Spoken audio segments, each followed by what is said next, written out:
À de trop nombreuses reprises, les Français s'installent devant les chaînes d'information en continu, ayant eu vent d'un attentat terroriste, et attendent avec anxiété votre apparition en conférence de presse.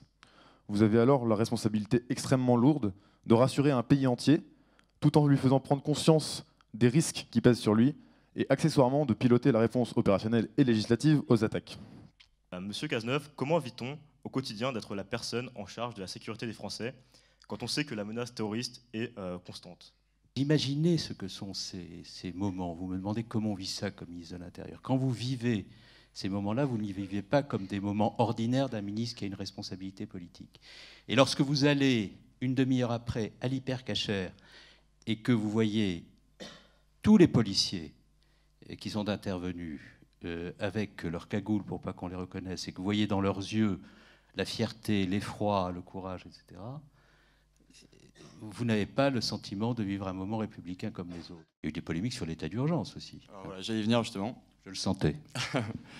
Nous étions, je le rappelle, au 13 novembre. Il y avait, entre la fin du mois de novembre et la mi-décembre, une conférence internationale qui s'appelait la COP21, qui allait rassembler près de 40 000 diplomates, acteurs étrangers, 150 chefs d'État et de gouvernement à Paris. Et je vous laisse imaginer ce qu'auraient été les commentaires si les mesures de l'état d'urgence n'avaient pas été prises pour assurer le bon déroulement de ces manifestations et la poursuite des terroristes et des enquêtes dans de bonnes conditions, et si, faute de ces mesures, des événements terroristes nouveaux étaient survenus, mettant en cause la capacité de la France à assurer sa sécurité pendant une grande conférence internationale. Dire que j'avais ceux qui, d'un côté, expliquaient que l'état d'urgence était attentatoire aux libertés, et les autres qui considéraient que l'état d'urgence ne l'était pas suffisamment et qui auraient voulu, au nom de l'état d'urgence, que j'interdise toutes les manifestations sociales, de revendications, etc. Je n'ai fait ni l'un ni l'autre. L'état d'urgence n'est pas un dispositif qui fait entrer le pays en contravention avec l'état de droit. D'abord parce que l'état d'urgence est un dispositif prévu par l'état de droit lui-même, la loi de 1955.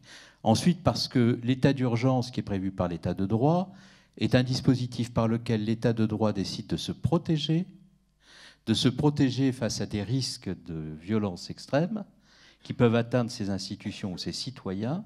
Et l'état d'urgence a été prévu par l'état de droit comme un moyen pour l'état de droit de se protéger en cas de violence extrême à l'origine de laquelle se trouvent des individus qui sont hostiles au principe démocratique et de l'état de droit.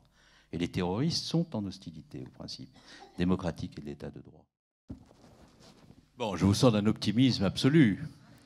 Et plein de confiance dans la manière dont les choses se sont passées et se passent. Bon, je vais essayer de vous rassurer. Il faut opposer la sécurité à la liberté comme vous l'avez fait. Je ne crois pas, parce que reste-t-il de la liberté lorsque la sécurité est à ce point difficile à assurer qu'on peut être tué à des terrasses de café, dans des salles de spectacle où on a envie de se retrouver? Que reste-t-il de la liberté lorsqu'il est difficile d'assurer la sécurité au point qu'un prêtre, qui est un homme totalement pacifique, qui est épris de bonté, peut être égorgé dans son église, dans un pays où la laïcité est là pour assurer la liberté de culte et la liberté de conscience?